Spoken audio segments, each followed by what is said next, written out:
안녕하세요. 오늘도 사연 살롱을 찾아주셔서 감사합니다.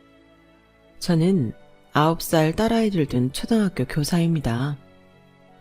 참, 이곳에 사연을 쓰기까지 얼마나 많은 고민을 했는지 모르겠어요. 제 속사정을 알고 있는 주변 지인들은 아마도 제가 이런 곳에 사연을 쓸까 고민을 했다는 사실을 상상도 못했을 것 같아요.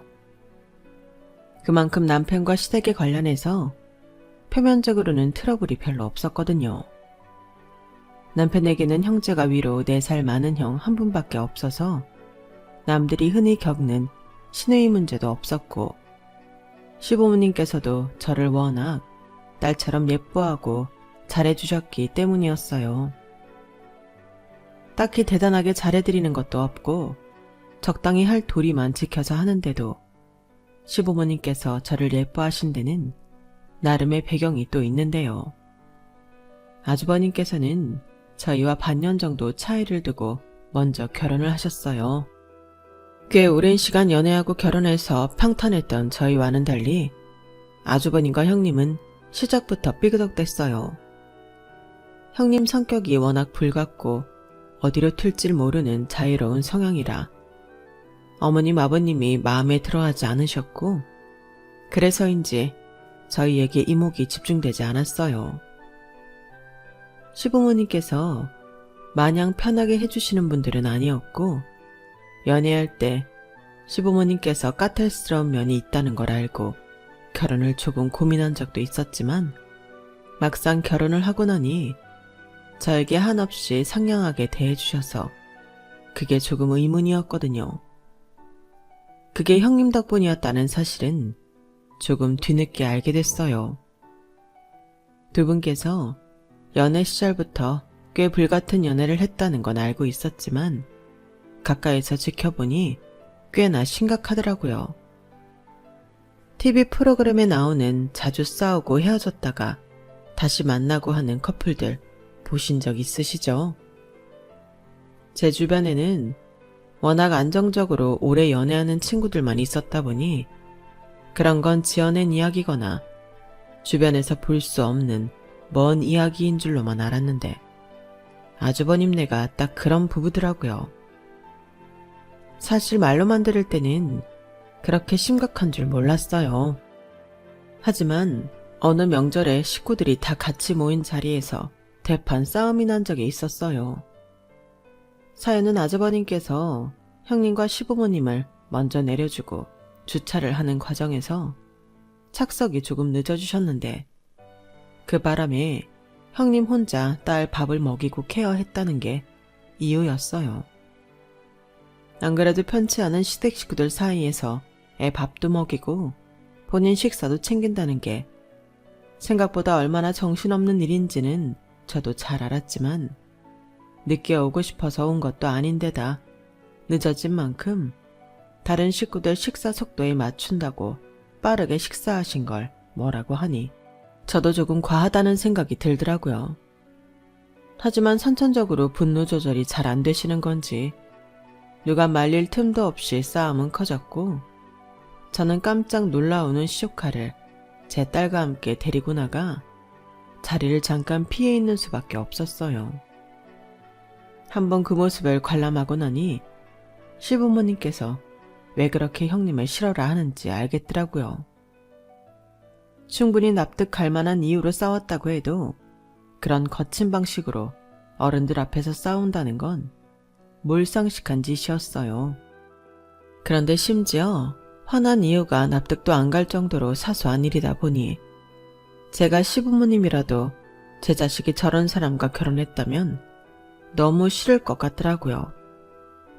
그래서 시부모님의 심정이 100번 이해가 갔어요. 아주버님도 늘 안쓰럽다는 마음뿐이었고요.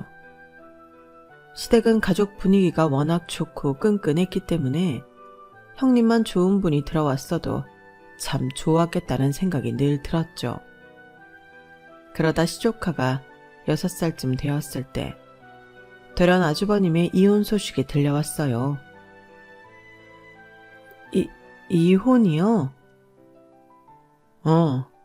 나도 아이 때문에 어떻게든 버텨보려고 했는데 도저히 안 되겠더라고.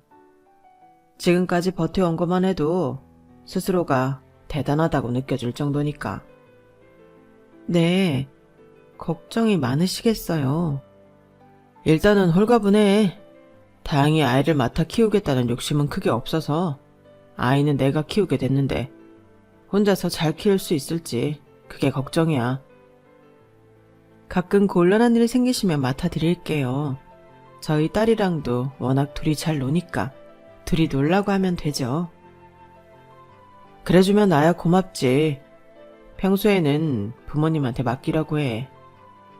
참, 다들 반대할 때 결혼하지 않았어야 하는데 내 욕심대로 했다가 일이 이렇게 되네. 정말 다들 미안해. 아주버님은 저희에게 정말 진심이 느껴지는 사과를 하셨어요. 이혼이 아주버님의 뜻대로 되는 것도 아니고 그렇게 힘든 결혼 생활을 이어가느니 차라리 하루라도 빨리 이별해서 각자의 삶을 찾아가는 게 맞아 보였어요. 저희한테 미안해할 건 없다고 생각했죠. 하지만 확실히 이혼을 하고 나니 아이에게 엄마의 빈자리를 어떻게 채워줘야 할지 잘 모르시더군요. 평소에는 시부모님이 많이 돌봐주셨지만 가끔 학부모 모임 등에 가야 할 때마다 저한테 이상한 부탁을 하셨어요. 재수씨, 이번에 우리 윤정이네 유치원 학예 발표가 있는데 혹시 재수씨가 나랑 좀 같이 가줄 수 있어? 아무리 애기들 앞이라지만 거기 어른들도 많이 오니까. 우리 애가 이혼 가정애라는 걸 별로 알리고 싶지 않아서. 저도 딸 있는 부모다 보니 충분히 무슨 마음인지 이해가 갔고 그래서 흔쾌히 허락을 했어요. 시조카가 엄마의 빈자리를 느끼지 않게끔 온 가족이 북적거리면서 가면 좀 낫지 않을까 싶은 마음이 들었어요. 그 부탁을 처음 들었을 때만 해도 당연히 남편도 함께 와달라는 뜻인 줄 알았거든요. 그래서 남편에게 전달을 했고 남편도 워낙 아주버님과 사이가 좋고 시조카도 안쓰럽게 생각하고 있었기에 흔쾌히 반차까지 써가며 학예회에 참석했어요. 그런데 그날 집에서 출발하기 전부터 이상하게 자꾸 남편이 아닌 저에게 연락이 오더라고요. 원래는 남편을 통해서가 아니면 직접 연락을 할 일은 없었기 때문에 남편이 전화를 못 받은 줄 알고 별 생각 없이 전화를 받았어요. 재수씨, 출발했어? 네, 학예회 시작하기 10분 전에는 도착할 것 같아요. 금방 갈게요. 그래, 고마워. 끝나고 애하고 밥 한 끼 같이 먹자. 내가 비싼 걸로 살게. 좋아요. 곧 뵐게요. 그렇게 시조카의 유치원 앞에 다 와서 아주버님을 만났는데 제 뒤에 따라오는 남편을 보고 갑자기 얼굴이 굳어지더군요. 그러더니 돌연한다는 말이 너는 왜 왔어? 하는 거예요. 너 왜 왔냐니? 형이 학예에 와달라고 했다며? 너 말고 재수씨 보고 와달라고 했지. 너 보고 와달라고 한 건 아니었는데? 그게 무슨 소리야, 형일인데. 내가 안 가고 이 사람만 오라니. 얘기 못 들었어?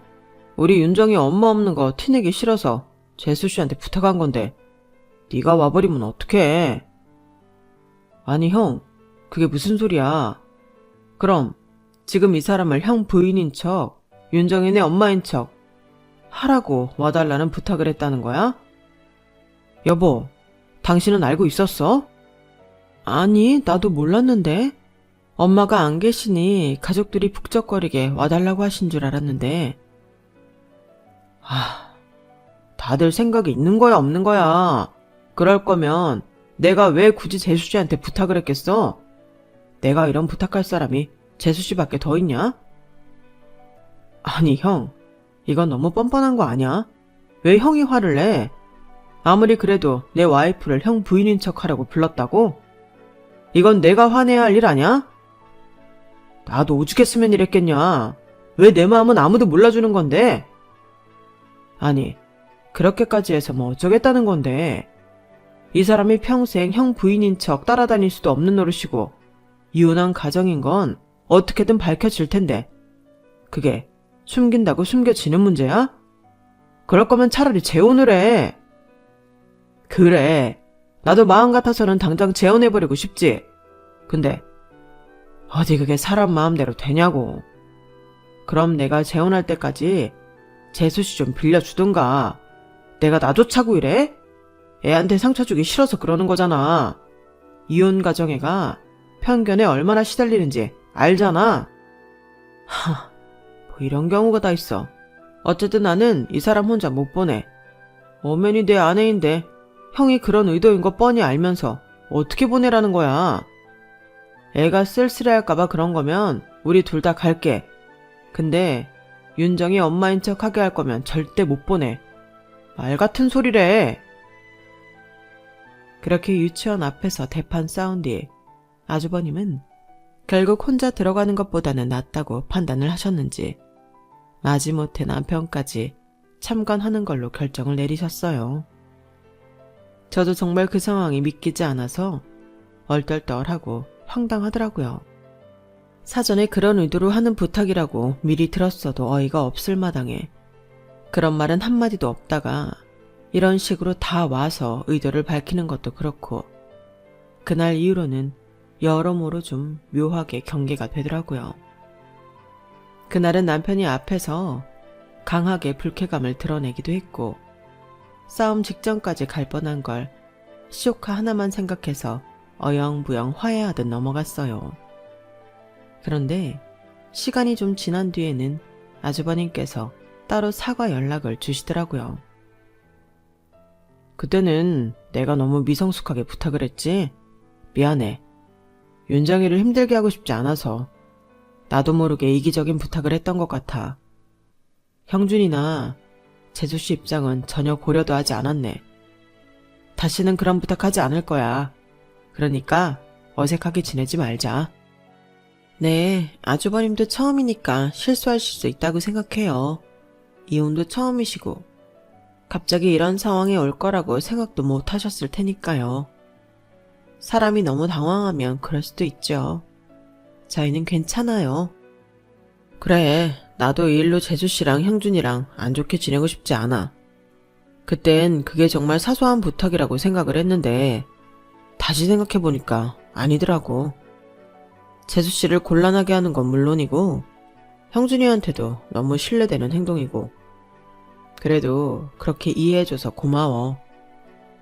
네, 아주버님도 어머님 아버님이 아무리 도와주신다고 해도 버거우실 때가 있을 텐데 그럴 때는 도움 요청하세요. 저희도 힘 닿는 데까진 도와드릴게요. 그래, 그래도 이렇게 교사 출신인 재수씨도 있고 든든하네. 고마워. 그날 일로 한번 제대로 삐걱거릴 뻔한 관계는 아주버님의 빠르고 진정성 느껴지는 사과로 인해 잘 마무리가 됐어요. 그런데 그로부터 얼마 지나지 않아 시댁이 발칵 뒤집힐 만한 일이 생겼어요. 그건 바로 시조카가 발달 지체 판정을 받았다는 사실이었어요. 조금 상황 판단이 느리고 충동적인 면이 있다고 생각은 했어도 지체아 판정을 받을 정도로 문제가 있다고 생각한 적은 없었는데 그런 결과가 나왔다고 하더라고요. 가족들은 미처 상상도 못했던 부분이라 정말 당황스러웠고 아주버님께서도 아주 힘들어하셨어요. 하필이면 아이가 바로 다음 해에 초등학교 입학을 앞두고 있는 상황이라 참 고민이 많으셨죠. 그래도 제가 교육학을 전공해서 소소한 도움은 많이 드렸던 것 같아요.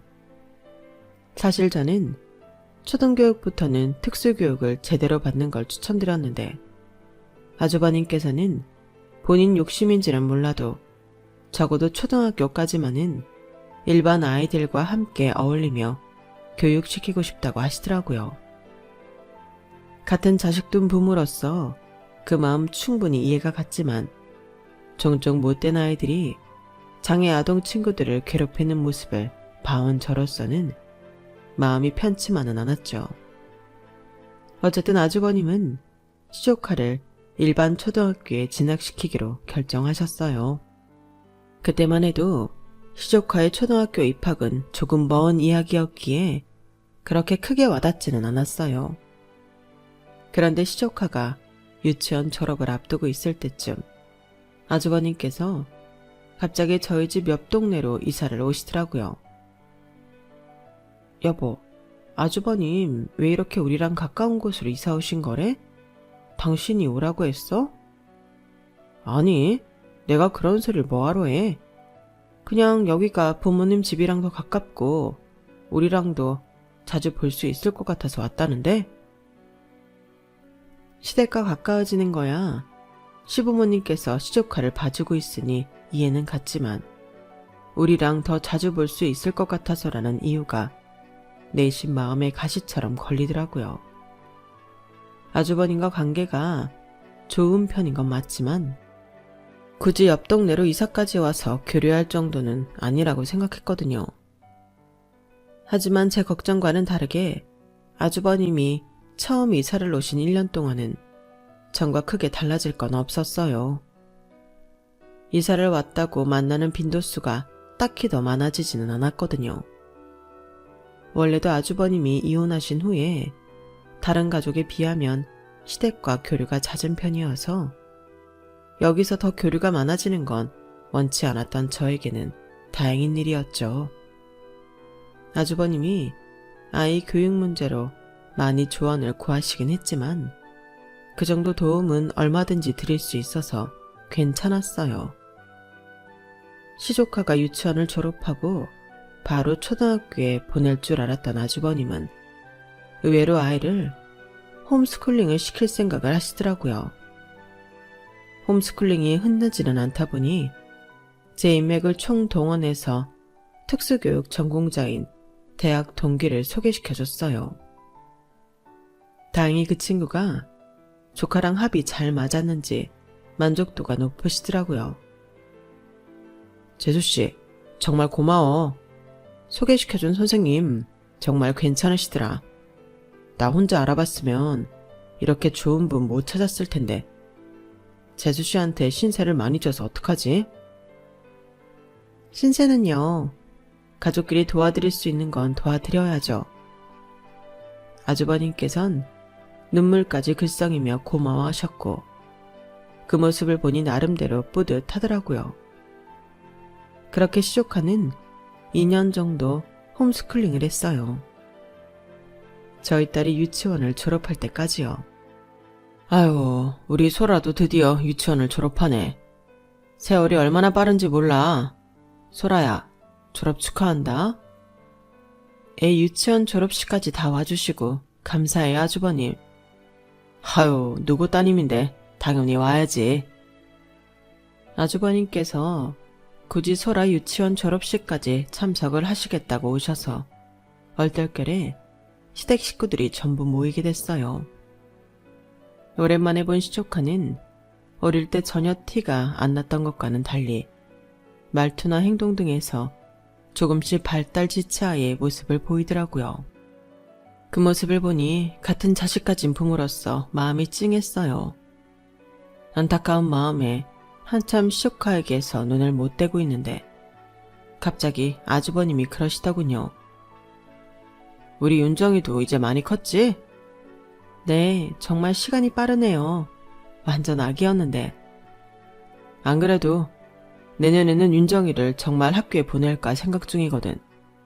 이제 몸도 제법 컸고 집에서만 교육을 시키니 애가 슬슬 외로워하는 것 같아서. 아무래도 그렇죠. 그럼 어느 학교를 생각 중이세요? 2년 동안 집중적으로 특수교육을 받았고 만족도로 높았으니 저는 당연히 특수교육 학교로 생각을 바꾸셨을 줄 알았어요. 그런데 의외의 대답을 하시더라고요. 가르던 데 가야지.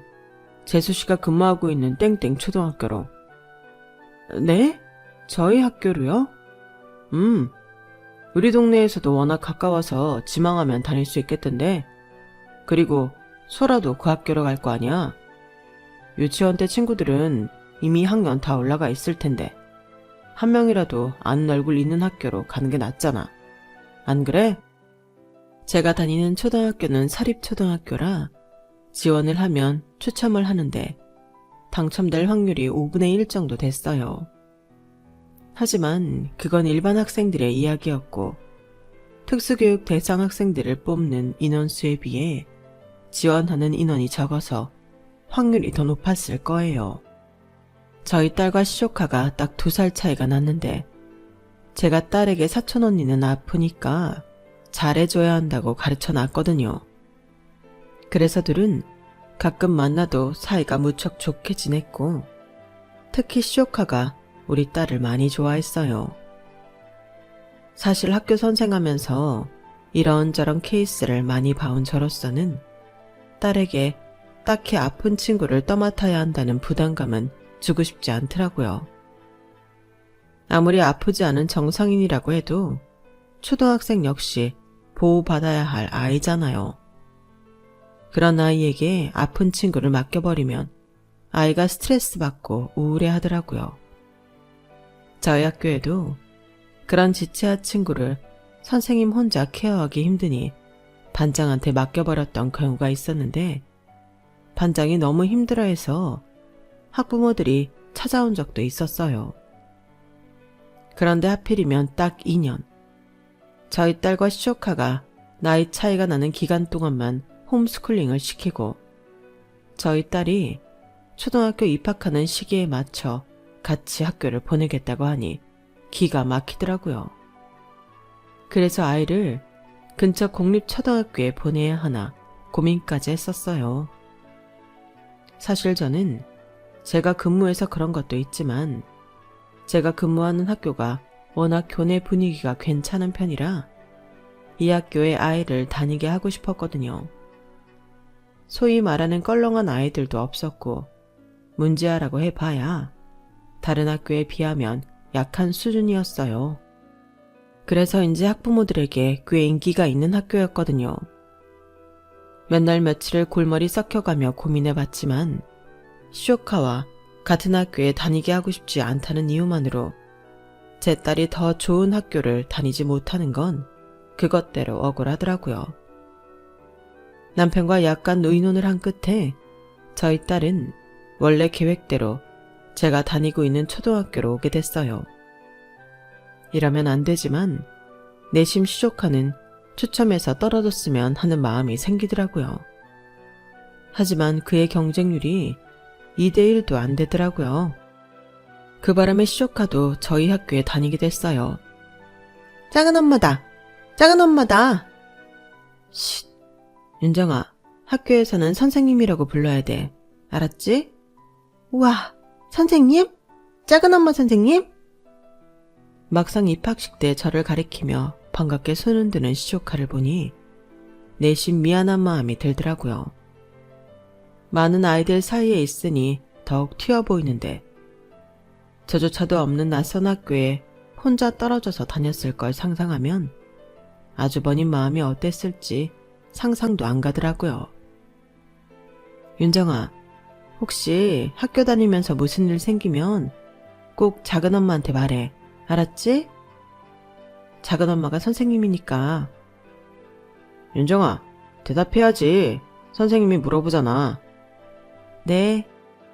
아유, 입학식 와보니까 애를 괜히 학교에 보냈나 싶네. 이렇게 많은 애들이랑 우리 딸이 적응할 수 있을지 걱정이야. 걱정하지 마세요. 저도 학교에 있으니까. 그러게. 재수지 덕분에 우리 딸이 일반 학교도 다녀보네. 고마워. 아주버님께서는 그날 눈물을 글썽이며 제 손을 꽉 잡아주셨어요. 잠시 잊고 살긴 했지만 그제서야 아주버님께서 지독히도 안 맞던 전 아내와 헤어지고 돈도 벌면서 혼자서 이 아이를 키우는 게 얼마나 힘들었을까 생각이 들더군요.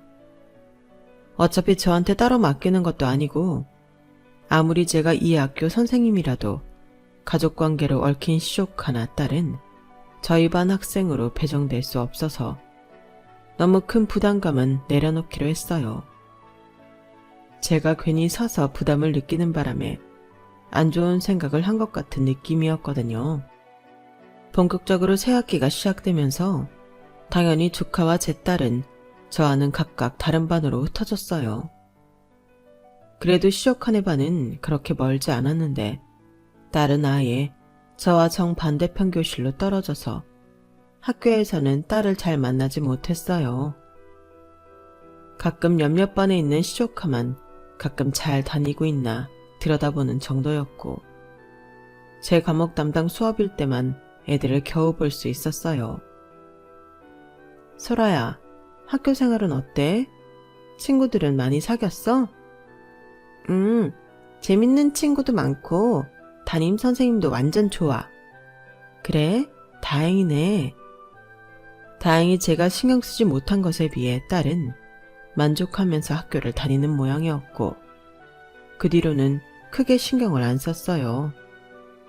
안 물어봐도 잘 다니고 있겠거니 싶었고 학교에 바로 엄마가 있으니 무슨 일이 생기면 당장 와서 이야기하겠거니 아니라가 생각을 했던 것 같아요. 그런데 저도 모르는 새 아이가 조금씩 어두워지고 있더라고요. 부끄럽지만 그걸 먼저 눈치챈 건 남편이었어요. 여보, 요즘 소라가 좀 이상하지 않아? 예전에는 정말 깨발랄했었는데 초등학교 간 이후로 묘하게 어두워진 것 같아서 반에서 무슨 일 있는 거 아니야? 어? 그럴 리가 있나? 그런 일 있으면 나한테 먼저 얘기를 했겠지. 그럼 애가 갑자기 저렇게 바뀌어? 그 전까지는 저도 워낙에 정신이 없어서 눈치를 못 챘는데 남편 말을 듣고 나서 자세히 관찰해보니 살짝 안색도 낮아지고 늘 얼굴에 떠있던 즐거운 기색도 온데간데 없더군요. 아이가 좀 차분해졌다고만 생각했는데 나름대로 교육학까지 전공한 사람이 아이에게 나타난 미세한 변화를 먼저 눈치채지 못했다는 게 부끄러웠어요. 당신 말이 맞는 것 같네. 내가 소라랑 이야기를 해볼게. 제일 먼저 소라네 담임선생에게 물어봤지만 대답은 시원찮았어요. 저랑은 하필 또 그렇게 친분이 없던 선생님이라 그런지 쉽게 뭘 얘기해 주려고 하지도 않으시더라고요. 결국엔 딸한테 직접 묻는 것밖에 방법이 없었어요. 그런데 아무리 아이들 심리를 백날 공부했어도 정말 제 딸은 무슨 생각을 하는지 어떻게 해야 딸의 속마음을 끌어낼 수 있을지 아무것도 모르겠더라고요. 그나마 다행이었던 건 어릴 때부터 감정 표현을 잘 하게끔 교육을 시켜놨다는 거였어요. 몇 번 물어보니 걱정했던 것에 비해서는 쉽게 속 얘기를 털어놓더라고요. 사실은 큰아빠가 자꾸 윤정 언니 챙겨주라고 하셔서 반에 친구가 많이 없어졌어.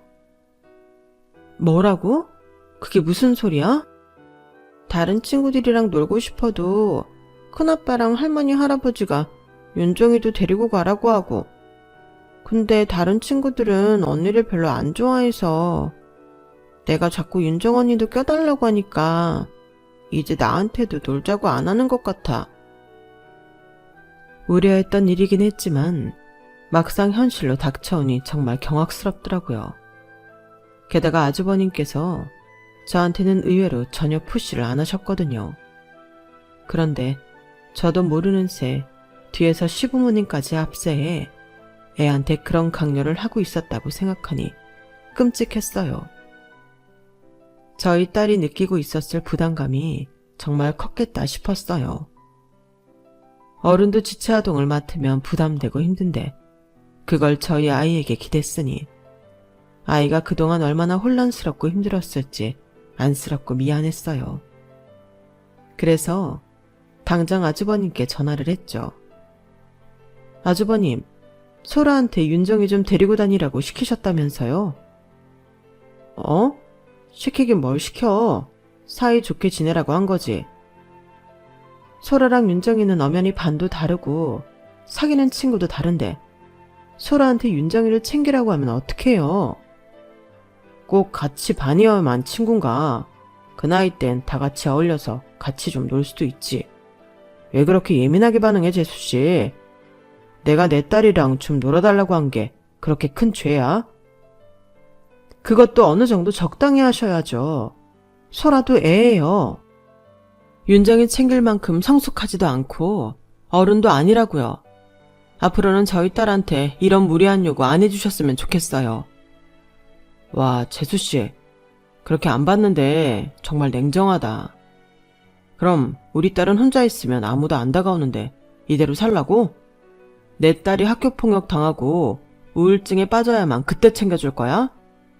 무슨 선생님이라는 사람이 이래.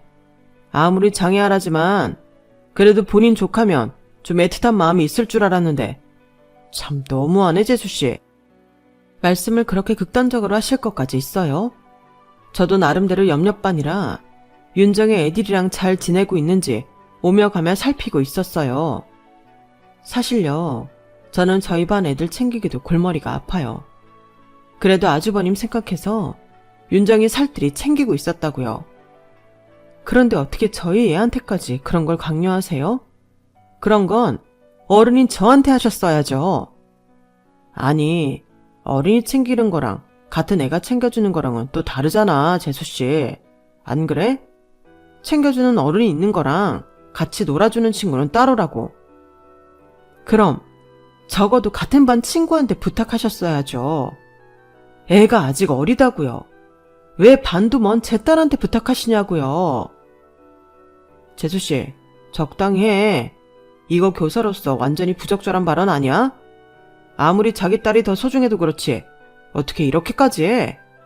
정말 실망이다. 아주버님과 한판하고 다시는 제 딸에게 그런 강요를 하지 않기로 약속까지 단단하게 받아냈지만 마음이 정말 안 좋았어요. 아주버님 마음 이해하죠. 그런데 제 딸이 고학년이면 자신이 좀 더 상황 판단도 하고 할 텐데 이 아이도 학교가 처음이잖아요. 자신도 적응을 해야 하고 할 텐데 그런 압박을 일부러 주기는 싫었죠. 남편 역시 신경이 쓰였는지 제 속도 모르고 끼어들더라고요. 여보, 아무리 그래도 우리 형 불쌍한 사람인데 그렇게까지 몰아세우지 말지. 됐어. 그럼 나도 선생이기 전에 엄마인데 내 딸 스트레스 받고 우울해하는 걸 내버려둬? 선생을 그만두는 한이 있더라도 내 딸은 보호해야지. 그건 그렇지만 형도 비슷한 마음이었을 거야. 처음에는 귓등으로도 안 들렸지만 저도 사람이라 그런지 또 마음이 약해지는 순간이 오더라고요. 제 딸도 윤정이를 싫어하는 건 아니라서 학교에서 굳이 붙어 다니지 않는 대신 학교 후 윤정이를 집에 초대해서 자주 놀게 해줬어요. 윤정이가 하도 저나 소라를 좋아해서 집에 놀러오는 빈도수가 잦아졌고 둘이 같이 밥도 먹이고 공부도 시키면서 자매처럼 제가 돌봐줬어요. 아주버님과 대놓고 화해의 자리를 마련하진 않았지만 이 정도면 언젠가 아주버님께서 제 노력을 알아주겠거니 싶었죠. 그런데 어느 날 돌연 청천벽력 같은 소식이 들려왔어요. 아주버님께서 재혼을 앞두고 있다는 소식이었어요. 네? 아주버님이 재혼을 하신다고요? 세상에, 그동안 어머님 아버님도 마음고생 많으셨을 텐데 축하드려요. 아우, 축하는 무슨. 저렇게 불쌍하게 아픈 애 돌보면서 호래비로 늙어 죽으려나 싶었는데 다행히 직장 동료 중에 괜찮은 여직원이 하나 들어왔다지 뭐야. 나이도 어리고 집안도 적당히 괜찮고 무엇보다 성격도 순둥해서 둘이 잘 살 것 같다. 네, 잘 됐네요. 그런데 혹시 그쪽에서도 재혼인 거예요? 어? 아니, 그쪽은 당연히 초혼이지. 아, 그럼 아주버님이 재혼인 건 알고 계시고요? 얘가 무슨 소리를 하는 거니? 지금 그걸 알면 시집을 안 오겠지. 그래서 말인데 어머님께서 갑자기 할 말이 있다는 듯 쭈뼛대시더라고요. 그러더니 하신다는 말씀이 정말 뒤로 넘어가겠더군요. 안 그래도 너한테 부탁 좀 하려고 했거든. 그 참은 처자가 재혼에 아픈 애까지 딸렸다는 걸 알면 결혼을 하겠나 싶어서. 우리 큰아들 결혼하고 3년 정도 지날 때까지만 윤정이 니네가 맡아줄 수 없겠니? 뭐라고요? 그게 무슨 말씀이세요? 애까지 숨기겠다는 말씀이세요, 어머님? 그거 사기 결혼이에요. 사기 겁먹은 뭐가 그리 중요해. 너도 자식 낳아봤으니 내 마음 알 것 아니냐. 그럼 우리 집 장남을 저렇게 불쌍하게 평생 아픈 애 혼자 돌보면서 쓸쓸히 늙어 죽으라는 거야? 어떻게든 나도 내 자식 살려야 할 거 아니야. 딱 3년이면 된다. 3년만 니네 호적에 올려줬으면 해. 어머님, 이건 너무 말도 안 되는 부탁이세요. 그 회사 사람들은 모르나요? 그럼 그 3년 동안 윤정이랑 소라를 자매처럼 키우라는 말씀이잖아요. 저희도 힘들어서 못하고 소라도 힘들어서 못해요. 무엇보다도 저희 가족한테는 그럴 책임이 없어요. 애 아빠도 싫어할 거고요. 무슨 소리니? 작은 애는 이미 동의했다. 너만 그렇게 동의하면 된다고. 뭐라고요? 그래, 너만 지금 결정 내려주면 바로 호적에 올릴 수 있다고.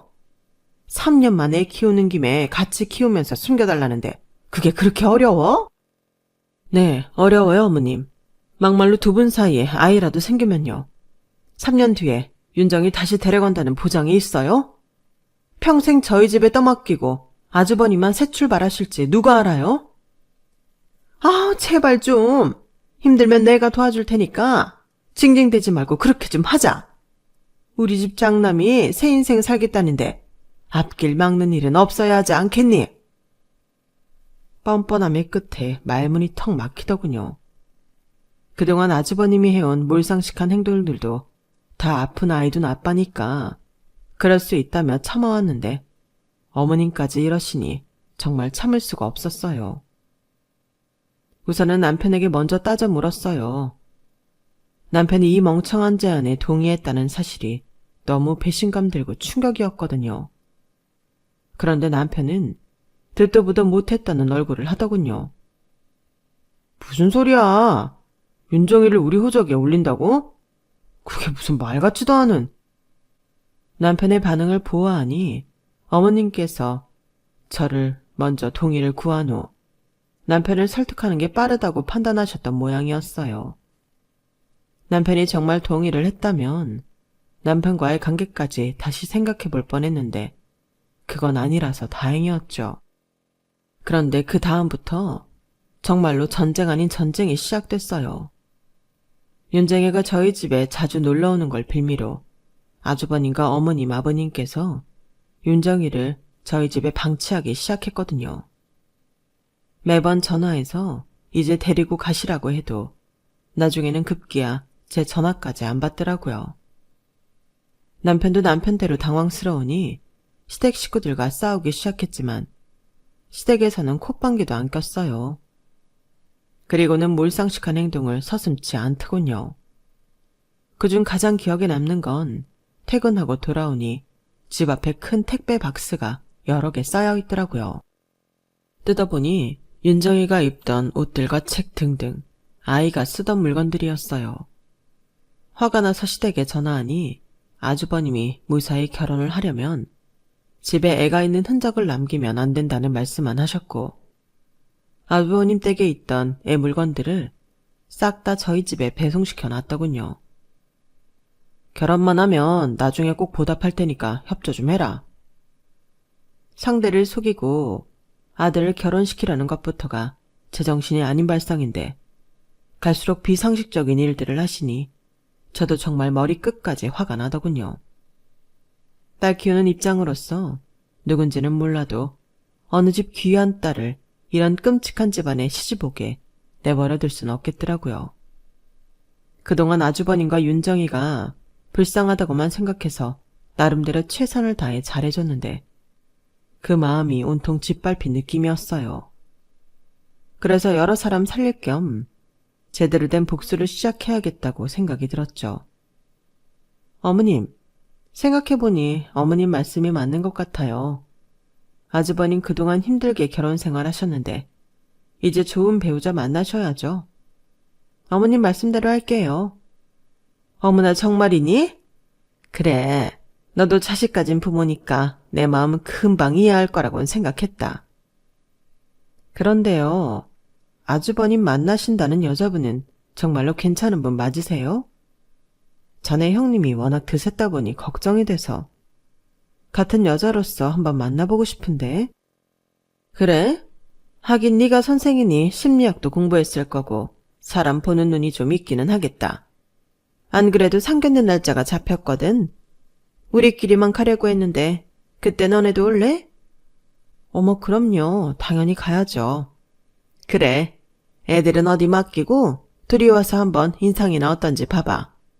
우리는 일단 엄청 마음에 들거든. 근데 니네가 보는 건 또 다를 수도 있으니까. 나는 전에 걔처럼 드세거나 여우 같은 애는 딱 칠색이다. 그런지 아닌지만 좀 봐줘. 네, 그럴게요, 어머님. 생각보다 아주버님의 새 출발은 속전속결로 진행되었는지 제가 어머님께 화해를 신청한 날로부터 2주 뒤가 상견례 날짜더라고요. 그동안 저는 복수에 필요한 것들을 준비했어요. 우선은 저희 집 가족관계 증명서를 뗐고 윤정이의 입학 때문에 아주버님과 주고받은 메신저 문자 내용과 전화 녹음본도 모아뒀어요. 무엇보다 결정적인 건 어머님과의 통화 내역이었죠. 아주버님의 새 출발을 위해 아이를 맡아달라는 내용이 담겨 있었거든요. 그렇게 상견례 날이 다가왔어요. 아이들은 두고 와달라던 어머님의 말씀과는 달리 저는 두 아이를 모두 예쁘게 꾸미고 데려갔어요. 아니나 다를까 아주버님과 시부모님이 당황한 얼굴을 하더라고요. 그래서 아무 말 없이 싱긋 웃어드렸어요. 상견례 자리가 시작됐고 양가 측의 훈훈한 이야기가 오가는 중에 이야기가 길어지니 윤정이가 슬슬 지루하고 불편한 기색을 드러내기 시작했어요. 윤정아, 왜? 화장실 가고 싶어. 그래? 그럼 아빠한테 데리고 가달라고 할까? 네, 아빠! 윤정이가 아주버님한테 쪼르르 달려가 안기더군요. 그 모습을 본 상대편 가족에 순간 찬물을 끼얹은 듯 냉기가 돌았어요. 아빠? 어머, 보시다시피 우리 손녀가 지체장애가 좀 있어서요. 가끔 우리 큰아들더러 아빠라고 할 때가 있네요. 아, 저희가 오해를 했네요. 죄송합니다. 요새 하도 이상한 집이 많아서. 불안한 눈빛으로 아주버님과 아이를 번갈아 보는 여자 쪽 부모님을 보니 마음이 아프더라고요. 제가 딸 가진 부모라 그런지는 몰라도 더 이입이 되더라고요. 그래서 바로 끼어들었어요. 진짜 이상한 집 많죠. 조심하셔야 해요. 본인 인생 새로 살자고 자기 자식 모르는 척하는 부모도 세상에는 있으니까요. 네? 그게 무슨 말씀이세요? 보시면 모르겠어요. 딸은 원래 아빠 닮는다는데 아주 쏙 빼다 닮았잖아요. 그럼 지금 이 아이가 이 사람 딸이라는 거예요? 표정 보니까 정말 모르셨나 보네. 어느 정도 눈치는 채고 감수하시는 건 줄 알았는데 아예 모르셨나 봐요. 능청스럽게 연기를 하니 사색이 된 시부모님과 아주버님이 저를 향해 무서운 표정을 지으셨어요. 재수씨, 지금 뭐 하는 거야? 너는 왜 대낮부터 헛소리니? 네 딸이잖아. 어? 사돈어른 오해하시게 지금 뭐 하는 짓이야? 오해인지 아닌지 판단은 저분들이 하셔야죠. 윤정아, 내가 누구야? 작은 엄마. 그치, 엄마 아니고 작은 엄마지? 봤죠? 이래도 증거가 더 필요하세요? 윤정이 우리 호적에 올리라고 하셨던 통화 내용 다 녹음되어 있는데 여기서 한번 까봐요? 제가 핸드폰을 켜서 녹음된 통화 내용을 틀자 시어머니가 소스라치게 놀라며 제 핸드폰을 막았어요. 됐다, 그래. 협조하는 척하더니 저 이하가 빠진 년. 내가 어떻게 이렇게 우리 뒤통수를 쳐? 여자 잘못 만나 불쌍해진 내 아들놈 팔자 좀 고쳐보자 했더니 그 꼴을 못 보고 이렇게 방해를 해? 우리가 너한테 뭘 그리 잘못했다고? 저한테 잘못하신 게 아니라요. 잘못하실 뻔 하신 거죠. 애한테도 못할 짓 하실 뻔 한 거고요. 뭐야? 굳이 이런 식으로 여러 사람 인생 망치지 않아도 아주버님이 행복해질 방법은 많잖아요. 아주버님 하나 행복해지자고 몇 명을 불행하게 하실 셈이세요? 그렇게 하면 아주버님이 행복해질 수 있을 것 같으세요?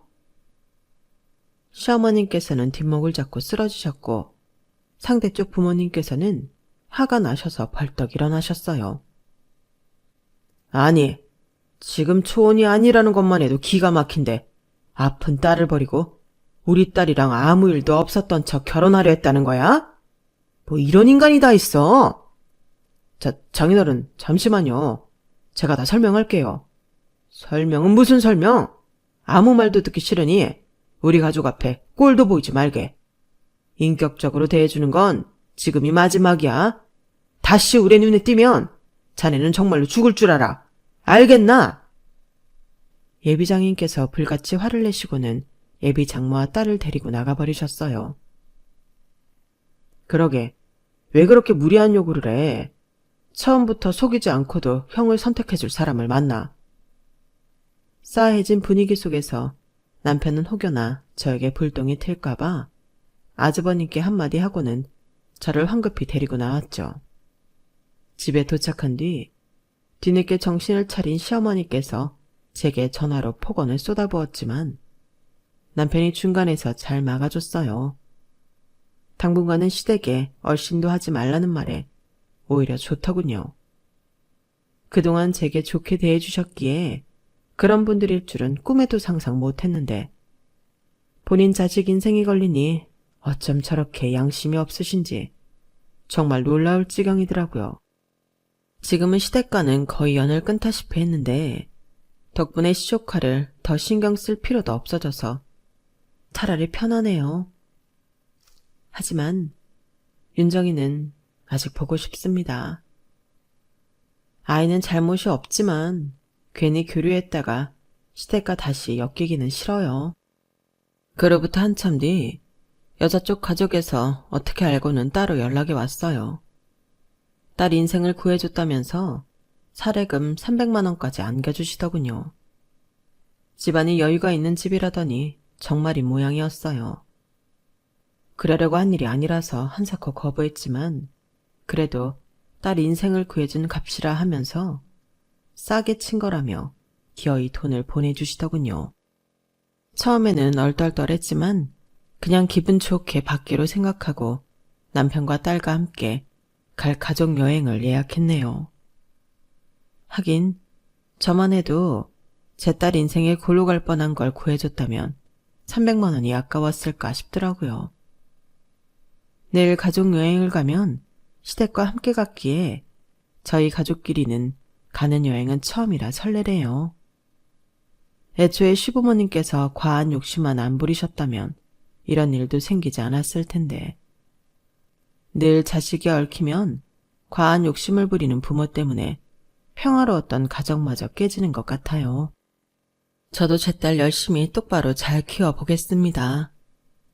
좋은 심성을 가진 아이로요. 제 이야기는 여기까지예요. 들어주셔서 고맙습니다.